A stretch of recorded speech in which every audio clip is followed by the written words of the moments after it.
Before every competition, I give myself a shot of stimulants.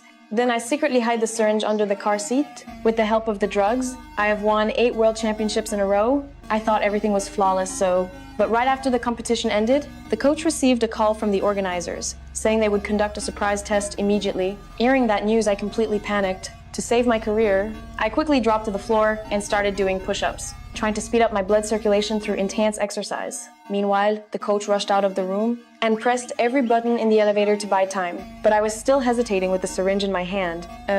Luckily, with the coach's help, I finally managed to inject it. With time running dangerously short, we had to race against every second. When the elevator reached the 8th floor, the coach told me to pedal the bike with full force to boost my metabolism, while he injected saline into my body as fast as he could. Then suddenly there was a knock at the door.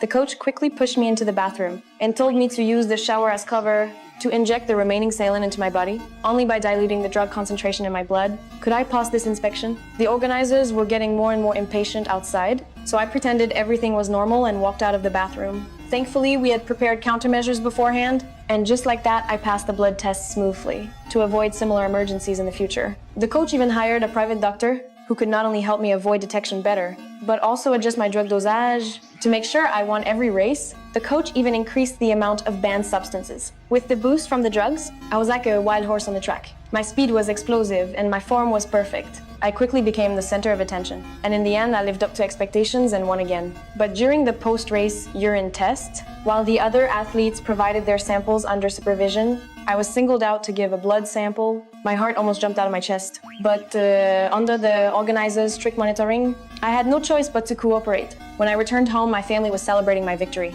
But deep down I knew if the blood test failed, I would be finished. The coach told me not to worry. He said he already had a plan to make the test results match my current blood levels. He had me stay inside a special tent to simulate high-altitude conditions.